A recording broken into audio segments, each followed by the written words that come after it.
ప్రభువును రక్షకుడైన యేసుక్రీస్తు ఘనమైన నామములో సంగమా మీ అందరికీ శుభం కలుగును గాక. యేసుక్రీస్తు పరిశుద్ధమైన నామములో మీ అందరికీ వందనాలు తెలియజేస్తున్నాను. జీవం కలిగిన దేవుడు తన మాటల చేత మన హృదయాలను దినము తృప్తిపరుస్తున్నాడు. ఆయన కృప మన పట్ల నిరంతరము ఏకరీతిగా ఉన్నది. మార్పు లేని తన ప్రేమ చేత, తన మాట చేత మనల్ని బలపరుస్తున్న దేవదేవునికే ఘనత, మహిమ, ప్రభావం కలుగును గాక. దేవుడు ప్రతిదినము మనతో మాట్లాడుతున్నాడు అనగా దేవుడు ప్రతిదినము మనతోనే ఉన్నాడు అని అర్థం. మనతో ఉన్నాడు అంటే దాని అర్థం మనల్ని ఇష్టపడుతున్నాడు, మనల్ని ప్రేమిస్తున్నాడు, మనలో ఆయన ఉండటానికి, ఆయన నివసించడానికి ఇష్టపడుతున్నాడు అని అర్థం.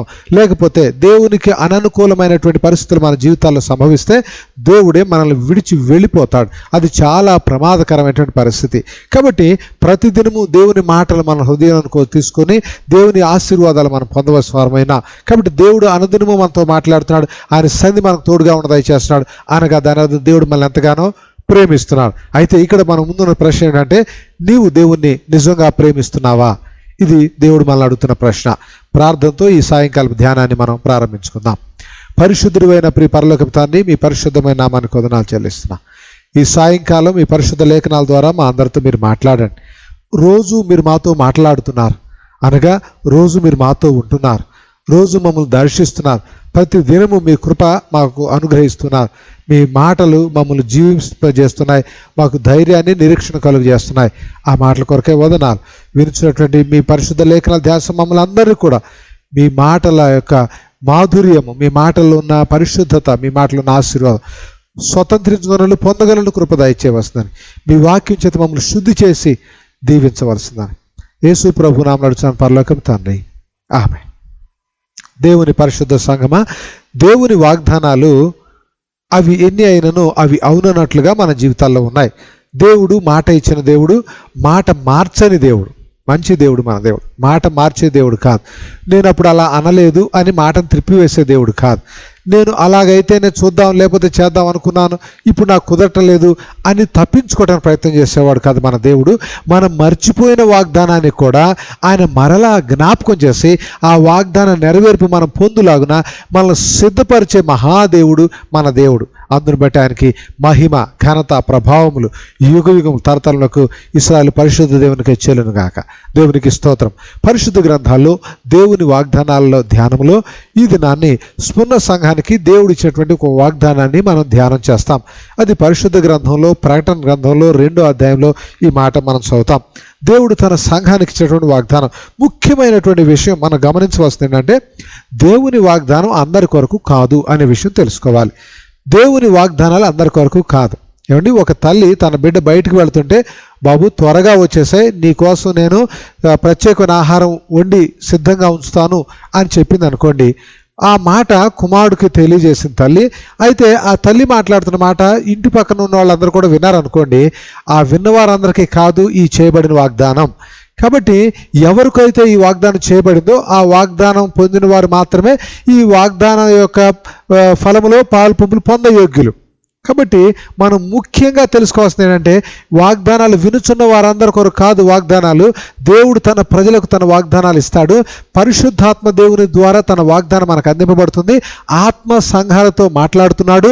కాబట్టి పరిశుద్ధాత్మ యొక్క వాగ్దానం ఆయన అనుగ్రహిస్తున్నప్పుడు పరిశుద్ధాత్మ ద్వారా, ఏ పరిశుద్ధాత్మ ద్వారా అయితే దేవుని వాగ్దానం మనకు అందించబడుతుందో అదే పరిశుద్ధాత్మ దేవుడు వినుచున్నటువంటి, మాట్లాడుచున్నటువంటి మనందరి హృదయాలలో ఈ వాగ్దానం నా కొరకే అనే గ్రహింపులోనికి, నిశ్చయతలోనికి తీసుకుని వస్తాడు. అది చాలా ప్రాముఖ్యమైనది. కాబట్టి దేవుని వాగ్దానం విన్నాను కాబట్టి ఇది నాకే అని అనుకోకండి.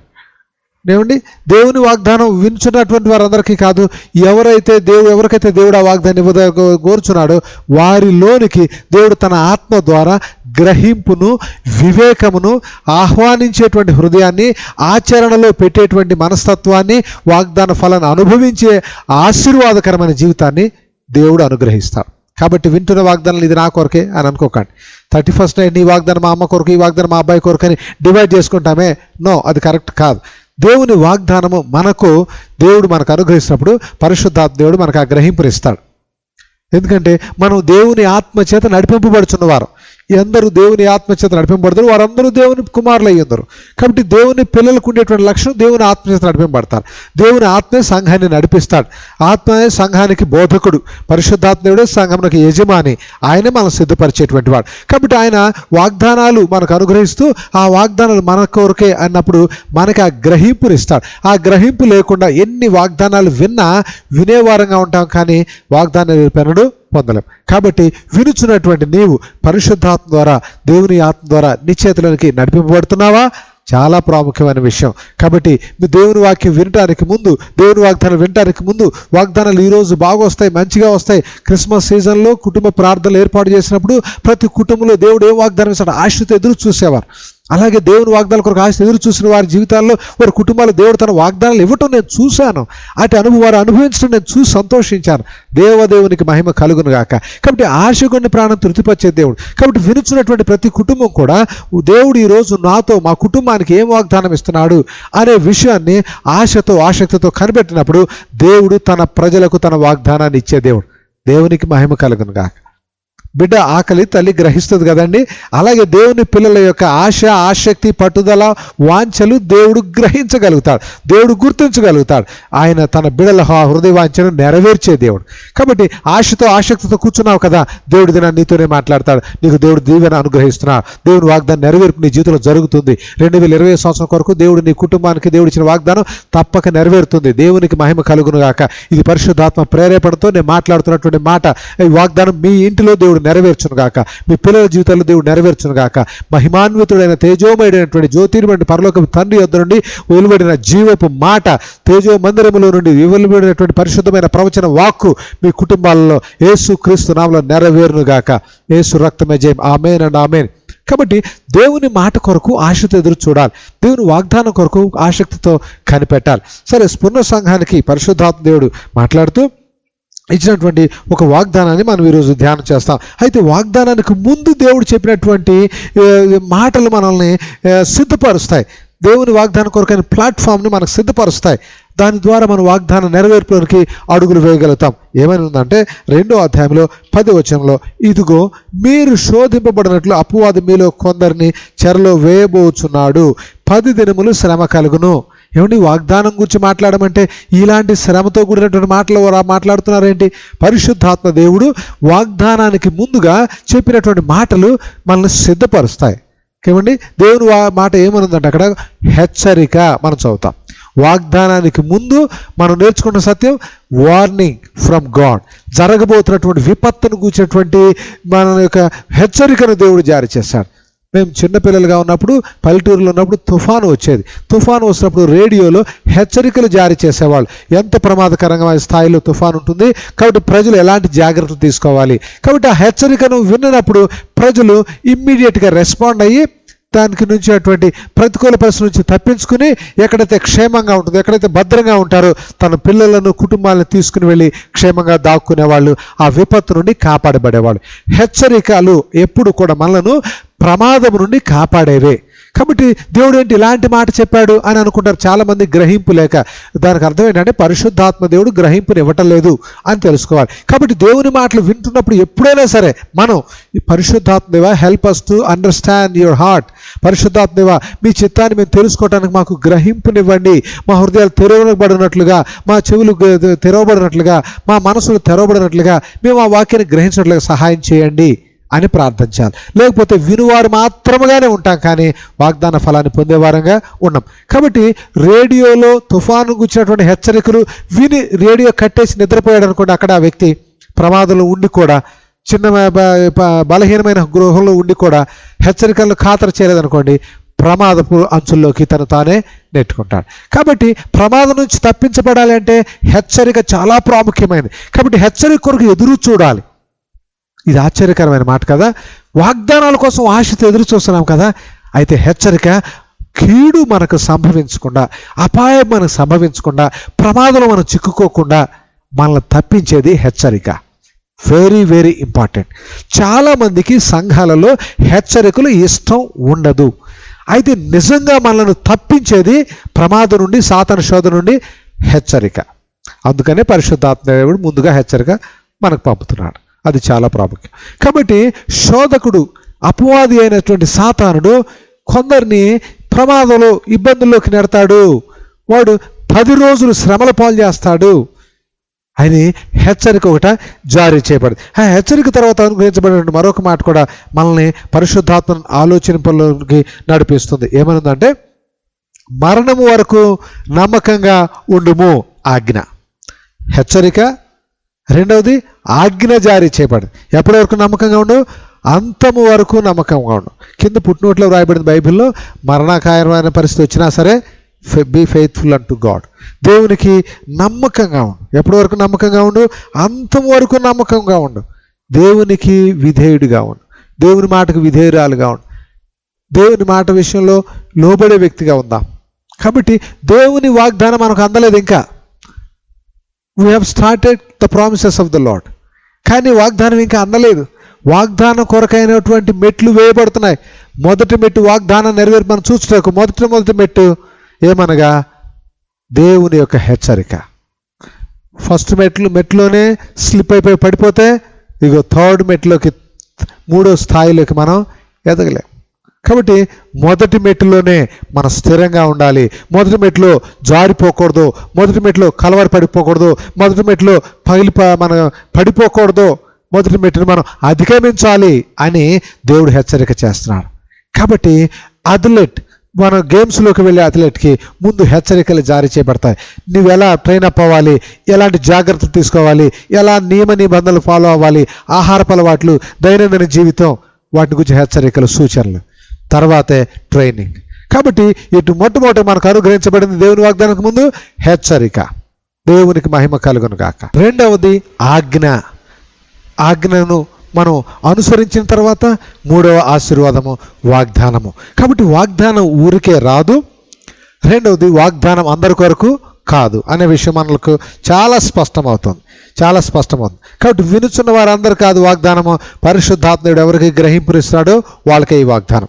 తర్వాతది పరిశుద్ధాత్మేయుడు ఎవరికైతే వాగ్దానం ఇచ్చాడో ఆ వాగ్దానం మనం అనుభవించడానికి, వాగ్దానం నెరవేర్పు అనుభవించడానికి ఈ స్టెప్స్ మనం ఫాలో అవ్వాలి. అయితే ఈ స్టెప్స్ ఎక్కేటప్పుడు మనం సొంతగా ప్రయత్నం కాదు. Holy spirit will be with us and he will help us. పరిశుద్ధాత్ముడు మనతో కూడా ఉండి ఆయన మనకు సహాయం చేస్తాడు. 1వ మెట్టు ఎక్కడానికి, 2వ మెట్టు ఎక్కడానికి, 3వ మెట్టు కూడా ఎక్కి దేవుని వాగ్దాన ఫలం అందిపుచ్చుకోవటానికి. దేవుడిచ్చే వాగ్దాన ఫలాలు అందని ద్రాక్షాలు కాదు ప్రియులారా. దేవదేవునికి మహిమ కలుగును గాక. పరిశుద్ధాత్మదేవునికి మహిమ. దేవుడు ఇచ్చేటువంటి వాగ్దాన ఫలాలు అందని ద్రాక్షాలు కాదు. దేవుడే మనను ఆ స్థాయిలోకి ఎక్కించి అందించే దేవుడు ఆయన. మహిమ ఘనత ప్రభావం దేవునికి కలుగును గాక. చిన్న పిల్లవాడు తనకు జామ పండు అందకపోతే డాడీయో మమ్మీయో గబగబా వచ్చి ఎత్తుకొని ఆ పండును కోసుకునేటట్టు హెల్ప్ చేస్తారు కదా. God will do that. Holy spirit will do that for us. మనం చేయలేం, మనం పొందటానికి సామర్థ్యం సరిపోవట్లేదు. కానీ ఆయనే మనల్ని పైకి ఎత్తి మనల్ని మెట్టు ఎక్కించి వాగ్దాన ఫలం పొందేవారుగా చేస్తాడు. దేవునికి స్తోత్రం, దేవునికి స్తోత్రం, దేవునికి స్తోత్రం. ఎన్ని మంచి మాటలు పరిశుద్ధాత్మ దేవుడు మనతో ఈ సాయంకాలం మాట్లాడుతూ ఉన్నాడు. కాబట్టి ఈ యొక్క ఆజ్ఞకు ముందు దేవుడు ఇచ్చినటువంటి ఈ ఆజ్ఞను దేవుడు ఏమని గురించాడు? వాగ్దానానికి ముందు అంతము వరకు నమ్మకంగా ఉండు. ఎందుకంటే యేసు ప్రభువారు మత్తయి సువార్తలో ఒక వాగ్దానం చేశాడు. మత్తయి సువార్త 24:13 యుగాంతమును గూర్చి ఒక హెచ్చరిక చేశాడు. యుగాంతమును గూర్చి ఒక ప్రవచనాలు ఆయన పలికాడు. అదేమిటంటే, అంతం వరకు సహించు వాడెవడో వాడే రక్షింపబడును. ఇది వాక్యం, యేసు ప్రభువారు పలికిన మాట. 24:13 మత్తయి సువార్తలో అంతం వరకు సహించు వాడెవడో వాడే రక్షింపబడను. కాబట్టి ఈ యొక్క వాగ్దాన ఫలం, ఈ రక్షణను, ఈ యొక్క దీవెన మనం పొందాలి అంటే అంతం వరకు సహించాలి, అంతం వరకు నమ్మకంగా ఉండాలి. సంఘానికి మాట్లాడుతున్నాడు ప్రభువారు. ఇక్కడ చెప్పాడు, అంతవరకు సహించు, సహనంగా ఉండు, ఓపిక పట్టు. ఎప్పటిదాకా మనకు ఓపిక ఉంటుంది? 1, 2, 3 ఏమండి, ఒకసారి సర్దుకుంటా, రెండోసారి కొంచెం భరిస్తాం, మూడోసారి అయ్యేసరికి భరస్థ అయిపోతాం. అది మన సహన స్థాయి, మన ఓర్పు స్థాయి అంతే, మన నెమ్మది అంతే, మన శాంతం అంతే. దానికి మనం హెచ్చరికలు, భారీ హెచ్చరికలు కూడా జారీ చేస్తాం. నేను ఒకసారి, 2 సార్లు, ఇంకోసారి ఊరుకోను అని. కాబట్టి మనలో ఉన్న ఎమోషన్స్ అవి, మనలో ఉన్నటువంటి స్ట్రాంగ్ ఫీలింగ్స్ అవి. అయితే దేవుని వాక్యంలో ప్రభువారు పలికిన మాట, యేసు ప్రభువారు యుగాంతం గురించి చేసిన ప్రవచనాల్లో శ్రేష్టమైన మాట, అంతవరకు మన బ్రతికినంతకాలం ప్రభు రాకడ వచ్చే పర్యంతం, దేవుడు మనకిచ్చిన ఆయుష్కాలం అంత సహనంగానే, అంతవరకు సహించేవారుగా, ఓర్చుకునేవారుగా, భరించేవారుగా. ఎంతకాలం అండి దేవుని పిల్లలారా, కాలమును మనం లెక్క పెట్టాల్సిన అవసరం లేదు.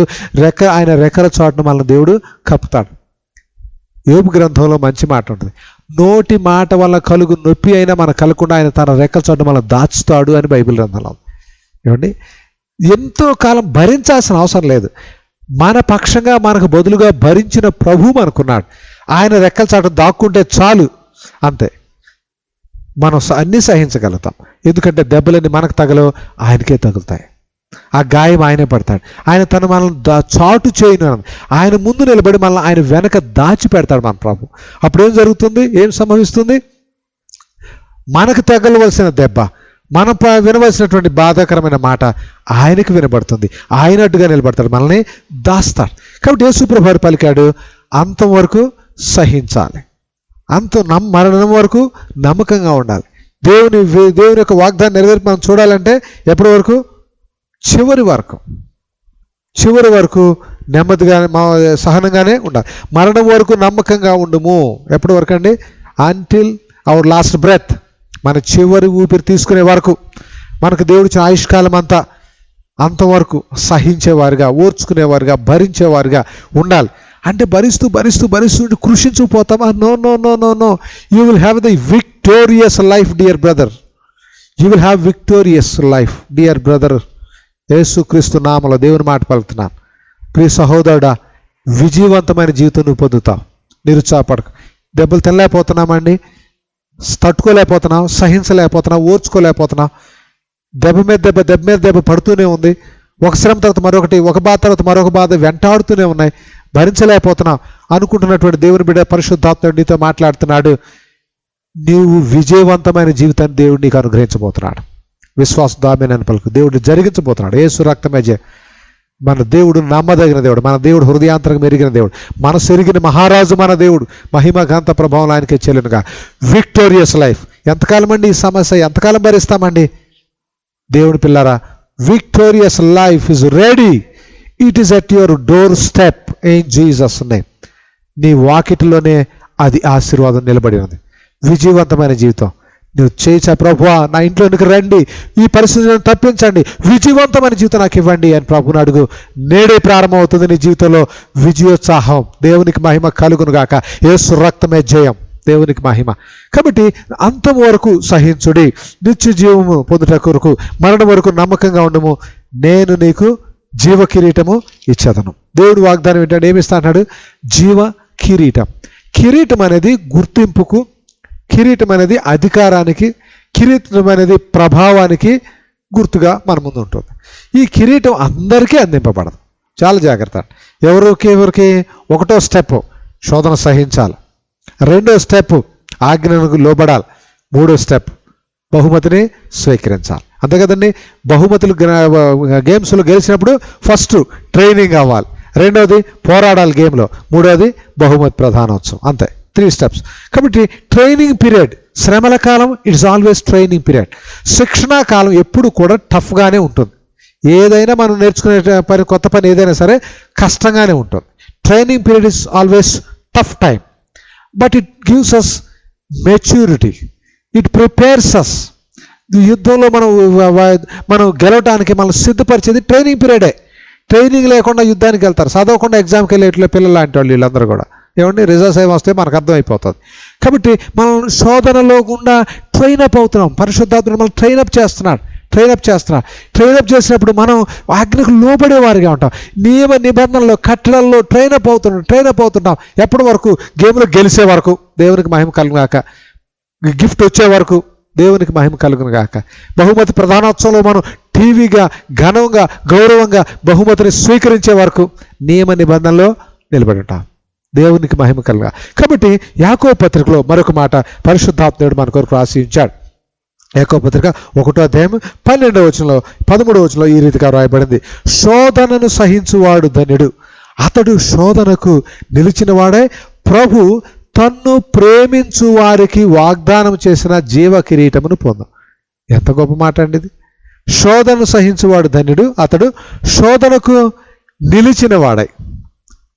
దేవుడు ఎవరికైతే వాగ్దానాలు ఇస్తాడో వాళ్ళు ఎలా ఉంటారో తెలుసా అండి? శోధనలో నిలబడే వాళ్ళుగా ఉంటారు. దేవుడు వాగ్దానం పొందని వారు శోధనలో పడిపోయే వాళ్ళుగా ఉంటారు. అంతే. దేవుడు నేను నిలబడ్డాను అని అనుకున్నవాడు తను జారిపోకుండా జాగ్రత్త పడాలి. ఇది ఒక హెచ్చరిక పరిశుద్ధాత్ముడు పౌలు భక్తుల ద్వారా మనకు అనుగ్రహించాడు. శోధనను సహించువాడు, ఓర్చుకునేవాడు ఎంతకాలం బహుమతి వచ్చే వరకు, బహుమతి పొందే వరకు. శోధన సహించువాడు దండు, అతడు శోధనకు నిలిచిన వాడే ప్రభు తన్ను ప్రేమించు వారికి వాగ్దానం చేసిన జీవకిరీటం పొందు. దేవుడు ఏం వాగ్దానం చేశాండి? జీవకిరీటం. ఎవరికి వాగ్దానం చేశాడు? ఇక్కడ చాలా మళ్ళా మొదటికొచ్చాం మనం. వాగ్దానం అందరి కొరకు కాదు, తన్ను ప్రేమించు. ఎవరిని ప్రేమించు వారికి? దేవునిని ప్రేమించు వారికి. నిజంగా దేవుని ప్రేమిస్తున్నావా? నీకు నీవే సమాధానం చెప్పుకో. ప్రియ దేవుని కుమారుడా, దేవుని కుమార్తె, దేవుని పిల్లలు అని చెప్పుకుంటున్నామే. Really is it true? Are you sure about it? నిజంగా నేను దేవుని ప్రేమిస్తున్నా. మన జ్ఞాపకం వస్తుంది, పేతురు గారికి భోజనం పెట్టి ప్రభు వారు ఎదురుగా కూర్చుని, పేతురు నన్ను ప్రేమిస్తున్నా, తినేది మరి ప్రేమిస్తున్నానండి మీది అని. రెండోసారి మళ్ళీ అడిగాడు, పేతురు నన్ను ప్రేమిస్తున్నావా? మళ్ళీ ఇంకో ముద్దన్న తినేవా? ఆపేసేసి మీకు తెలుసు నేను ప్రేమిస్తాను. మూడోసారి కూడా అడిగాడు, కన్నా మానేశాడు ఆ పేతురు గారు. ఎందుకు ప్రభు నన్ను అంత డౌట్ పడుతున్నారు? ఎందుకు నన్ను ఇలా చేస్తున్నారు? ఎందుకు ఇన్ని మార్లు అడుగుతున్నారు? అంటే నేనేదో తప్పుడు ఉందనే కదా, నేను చెప్పే మాట మీద మీకు నమ్మకం లేదనే కదా. కానీ ప్రభు అన్నాడు, నిజంగా నువ్వు నన్ను ప్రేమిస్తే నా మందను కాయ్. నా పనిని నువ్వు దేవుని ప్రేమిస్తే మనం చేసే పని ఏంటంటే దేవుని పనిని భుజాన వేసుకుంటాం, అంతే, తప్పించుకోం. పేతురు గారిని ఎందుకు అలా అడిగాడంటే, ప్రభు యేసు ప్రభు వారు పునరుద్ధరణ అయిన తర్వాత, మరణాన్ని చేయి పునరుద్ధరణ అయిన తర్వాత పేతురు గారు యేసు ప్రభు వారు లేడిక అని సొంత పనిలోకి వెళ్ళిపోయాడు. చేపలు పట్టుకోవడానికి మళ్ళీ పాత వృత్తిలోకి వెళ్ళిపోయాడు. కాబట్టి నిజంగా నన్ను ప్రేమించేవాడు పాత జీవితంలోకి వెళ్ళడం. యేసు రక్తమే జయం, యేసు రక్తమే జయం. నిజంగా మనం దేవుని ప్రేమిస్తే తిరిగి పాత జీవితంలోకి వెళ్ళం. నిజంగా దేవుని మనం ప్రేమిస్తే నూతన జీవితంలోకి, నూతన మార్గంలోనే అడుగులు వేస్తాం. దేవునికి మహిమ కలుగును గాక. కాబట్టి దేవుడు తన్ను ప్రేమించేవారు. ఇప్పుడు ప్రశ్న, దేవుని నిజంగా నువ్వు ప్రేమిస్తున్నావా? దేవుని ప్రేమిస్తే దేవుని పనిని బాధ్యతగా భుజానికి ఎత్తుకుంటున్నావా? వాగ్దాన ఫలం ఎలా జరుగుతుంది? బాధ్యత తీసుకోకుండా. దేవుడు తన్ను ప్రేమించు వారికి చేసిన వాగ్దానం. కాబట్టి ఈ వాగ్దానం అందరి కొరకు కాదు. To those who love the lord. దేవుని ఎలా ప్రేమించాలండి? భారతదేశాన్ని నేను ప్రేమిస్తున్నాను అని వాగ్దానం ప్రతిజ్ఞ చేసినట్టు కాదు. భారతీయ సహోదరి సహోదరులు అని ప్రతిజ్ఞ చేయాలి. నిజంగా ఎంత సహోదర ప్రేమ మనం కనబరుస్తాం మన తోటి భారతీయుల పట్ల. కాబట్టి మనం దేవుని ప్రేమిస్తున్నామంటే ఎంత ప్రేమిస్తున్నాం? స్నేహితుల కంటే, కుటుంబ సభ్యుల కంటే, రక్త సంబంధికుల కంటే, మనకంటే, మనం కలిగి ఉన్న వాటికంటే దేవుని ప్రేమిస్తున్నామా? ఇది దేవుడు మన ముందు వస్తున్న ప్రశ్న. దేవుని ప్రేమిస్తే దేవుడు మనకు ఒక వాగ్దానం చేస్తున్నాడు. ఏంటది? జీవ కిరీటాన్ని నేను మీకు ఇస్తాను అని. కాబట్టి తను ప్రేమించే వారికి దేవుడు వాగ్దానం చేసిన జీవ కిరీటం. జీవ కిరీటం పొందాలంటే శోధనను సహించాలి. ఎంతవరకు సహించాలి? అంతవరకు సహించాలి. మరణం వరకు ఓర్చుకునేవారుగా, నమ్మకంగా మనకు దేవుడు అప్పగించిన దానిలో ముందుకు సాగేవారుగా ఉండాలి. దేవునికి మహిమ కలుగును గాక. హల్లెలూయా. పరిశుద్ధ ప్రకటన గ్రంథంలో 3వ అధ్యాయంలో ఈ కిరీటం గురించి దేవుడు మరొక హెచ్చరికను మనకు జారీ చేశాడు. 3వ అధ్యాయము 11వ వచనంలో, నేను త్వరగా వచ్చుచున్నాను, ఎవ్వడును నీ కిరీటం అపహరింపకుండునట్లు నీకు కలిగిన దాన్ని గట్టిగా పట్టుకొనుము. దేవుని వాగ్దానం, దేవుని యొక్క హెచ్చరిక ఇది. దేవుడు మనకు అనుగ్రహించే కిరీటము. మనకి ఇక్కడ ఏం కిరీటం ఇచ్చాడండి? రక్షణ అనేటువంటి కిరీటం, రక్షణ అనే శిరస్త్రాణం. ఈ రక్షణ కిరీటాన్ని మనం ఏం చేయకూడదు? పాడు చేసుకోకూడదు. దేవుడు మనకు వాగ్దానం చేసింది జీవ కిరీటము, నిత్య జీవితం కూర్చున్నటువంటి వాగ్దాన ఫలం అది. కాబట్టి దేవుని యొక్క రాబో కాలంలో దేవుని వాగ్దానాలు మనం చూడాలంటే ఇప్పుడు దేవుడు మనకిచ్చిన ఆశీర్వాదాన్ని జాగ్రత్తగా కాపాడుకోవాలి. ఇది చాలా ప్రాముఖ్యమైనది కదండి. రాబోయే కాలంలో దేవుడు మనకు ఆశీర్వాదం ఇవ్వాలి అంటే ఈరోజు మనకి ఇచ్చిన ఆశీర్వాదం జాగ్రత్తగా కాపాడుకోవాలి. ఈరోజు దాన్ని నిర్లక్ష్యం చేసి రేపటి దానికోసం ఎదురు చూడలేము. Be careful. ఈరోజు ఇచ్చింది చిన్నది, అల్పమైంది, ఇది నాకు కాదు, నాకు కావాల్సింది అది అని దీన్ని నిర్లక్ష్యం చేసి రాబోతున్న దానికోసం ఎదురు చూడలేము. When you are faithful in small things, కొంచెంలో నువ్వు నమ్మకంగా ఉంటే ఎక్కువలో దేవుడిని పాలిభాగస్తుడిగా చేస్తాడు. ఈ లోకంలో మనకున్నప్పుడు దేవుడు మనకిచ్చినటువంటి ఈ రక్షణ కిరీటాన్ని మనం జాగ్రత్తగా కాపాడుకోవాలి. ఏమంటే విదేశీ ప్రయాణాలు చేసేవాళ్ళు ఎప్పుడన్నా వాళ్ళ లగేజ్ మిస్ అవుతుంది, ఒక్కోసారి వాళ్ళ పర్సులు పోతాయి, ఒకసారి వాళ్ళ వస్తువులు పోగొట్టుకుంటారు. ఏం పోయినా కానీ మరలా ఎలాగోలా కొనుక్కోవచ్చు, కానీ you cannot lose your passport. Passport పోగొట్టుకోకూడదు, చాలా ప్రమాదం అది. పాస్పోర్ట్ పోయిందంటే యూ లూజ్ యువర్ ఐడెంటిటీ. అసలు నువ్వు ఎవరో తెలియదు, ఎక్కడి నుంచి వస్తున్నావో తెలియదు, నీ యొక్క బ్యాక్గ్రౌండ్ ఏంటో తెలియదు, నీ నేషనాలిటీ ఏంటో తెలియదు.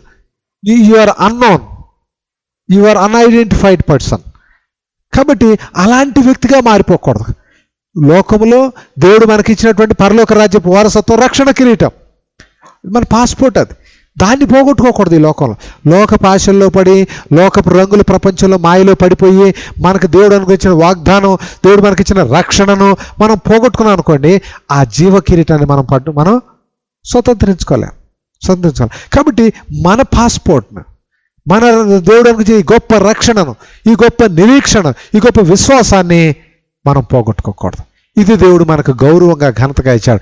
నా బిడ్డలు అని పిలిచాడు, నా ప్రజలు అని పిలిచాడు, నా సొత్తు అని పిలిచాడు, నా పేరు పెట్టబడిన వారని దేవుడు పిలిచాడు, నా స్వరక్తం ఇచ్చిన కొన్నట్టు నా స్వజనులు అని పిలిచాడు, నా సంఘం అని పిలిచాడు, నా వధువు అని ప్రభు పిలిచాడు మనల్ని కూడా. కాబట్టి దేవుడు మనకు ఏదైతే గౌరవప్రదమైన బిరుదుని ఇచ్చాడో, పరలోక రాజ్యపు వారసులను ఏ మాట అయితే మన పట్ల పలికాడో, దేవుని రాజ్యానికి వారసులం, దేవుని పిల్లలంగా దేవుడు మనకి ఏమైతే వాగ్దానం పలికాడో, ఆ మాటను, ఆ దీవెనను మనం ఏం చేయకూడదు, పోగొట్టుకోకూడదు, నిర్లక్ష్యం చేయకూడదు. So that we may not lose the coming blessing. రాబోతున్న ఆశీర్వాదాన్ని మనం పోగొట్టుకోకుండా ఉండటానికి ఇప్పుడు దేవుడు మనకిచ్చిన రక్షణ అనే విశ్వాసము, రక్షణ, పరిశుద్ధత, ప్రేమ, ఆత్మీయత, ప్రార్థనా జీవితం, గొప్ప సాక్ష్యం, దేవుడు మనకిచ్చినవన్నీ కిరీటాలే. నీకు మంచి పేరు, దేవుడు నీకు ఇచ్చిన కిరీటం. పరిశుద్ధ జీవితం, దేవుడు నీకు ఇచ్చిన కిరీటం. యేసు రక్తమే జయం. దేవుడు మనకి ఇచ్చే కిరీటాలు ఇవన్నీ. వాటిని పోగొట్టుకోండి, రాబోయే కాలం కొరకైన కిరీటం కొరకు ఎదురు చూడలేం. కాబట్టి దేవుని పిల్లలారా, దేవుడు వాగ్దానం చేసేవాడు. ఒకటోది వాగ్దానం అందరి కొరకు కాదు. దేవుడు తను ప్రేమించి తన ప్రజలకు వాగ్దానం ఇస్తాడు. తన ప్రజలమైన మనం ఆ వాగ్దానం నిజంగా నాకే అని గ్రహింపుని పరిశుద్ధాత్ముడు మనకి ఇస్తేనే అది మన కొరకు ఈ వాగ్దానం. కాబట్టి ఈ వాగ్దానం విరుచున నీవు ఆశతో ఆసక్తి మనం అందరం కనిపెడదాం. వాగ్దానానికి ముందు 3 స్టెప్పులు. 1వ స్టెప్ హెచ్చరిక, 2వ మెట్టు ఆజ్ఞ, 3వ మెట్టు వాగ్దానం. కాబట్టి వాగ్దాన ఫలం మనం అనుభవించాలంటే మొదటి మెట్టును అధిగమించాలి, 2వ మెట్టును అధిగమించాలి, మనం దీవెనను అందిపుచ్చుకోవాలి. ఒక అథ్లెట్ లాగా, ఒక క్రీడాకారులాగా తర్ఫీదు అవుతాడు, ఆటలో పోరాటం చేస్తాడు, గెలిచి బహుమతిని పొందుతాడు. మనం కూడా ఈ మొదటి 2 స్టెప్పుల్ని మనం పరిశుద్ధాత్మ సహాయంతో, వాక్యము ద్వారా, దైవ శక్తితో అధిగమిద్దాం. దేవుడు మనకిచ్చిన వాగ్దాన ఫలాన్ని స్వతంత్రించుకుందాం. పరిశుద్ధాత్మ దేవుడు ఆ కృపను సంగమా మనందరికి దయచేయను గాక. ఆమేన్. ప్రార్థన చేసుకుందాం. పరిశుద్ధుడైన ప్రియ పరలోకపు తండ్రి, జీవపు మాటల కొరకై కృతజ్ఞతా వందనాలు. శోధన సహించే సామర్థ్యతను, అభిషేకమును, ఆత్మ బలమును మాకు ప్రసాదించండి. చాలాసార్లు భయపడుతున్నాం, నిరుత్సాహపడుతున్నాం, కంగారు పడుతున్నాం, ఏం చేయాలో పాలుపోయిన పరిస్థితులు నిస్సహాయ నిలబడినట్లు కనబడుతున్నాం. అయితే ప్రభువా, అంతం వరకు సహనంగా, ఓర్పుగా, నమ్మకంగా ఉండటం మాకు నేర్పించండి. మీరు నిజంగా మమ్మల్ని ప్రేమించి మాకు వాగ్దానం చేసినటువంటి ఆ జీవ కిరీటాన్ని పొందినట్లు సహాయం చేయండి. మీరు మాకు ఈ లోకంలో ఇచ్చినటువంటి రక్షణ శిరస్రాణమును, రక్షణ అనేటువంటి కిరీటమును, ప్రభు విశ్వాసము, పరిశుద్ధత, మంచి పేరుని, ఘనతను మేము పోగొట్టుకోకుండా, మీరు మాకు ఇచ్చిన స్థాయిని, మీరు మాకు ఇచ్చిన పరలోకపు వారసత్వాన్ని మేము పోగొట్టుకోకుండా కాపాడుకునే భాగ్యం దయచేయండి. అంతం వరకు నిలిచుండే భాగ్యం దయచేయండి. మీ కృపగల హస్తాలకు మమ్మల్ని అందరినీ ప్రతిష్ఠించుకుంటాం. మీ వాగ్దాన ఫలం అనుభవించే భాగ్యం మాకు ప్రసాదించమని, మమ్మల్ని ప్రేమించి మా కొరకు ప్రాణం పెట్టి తిరిగి లేచి మా కొరకు త్వరగా రానయ్యున్న మీ ప్రియ కుమారుడు, మాకు ఘనుడైనటువంటి మా రక్షకుడైనటువంటి యేసుక్రీస్తు పరిశుద్ధ నామములో మిక్కిలంత ప్రతి ప్రియ పరలోకపు తండ్రి, ఆమేన్. దేవుని పరిశుద్ధ సంగమా, వాగ్దాన ఫలమును అనుభవించే వారిగా దేవుడు మనందరినీ దీవించునుగాక. ఆమేన్.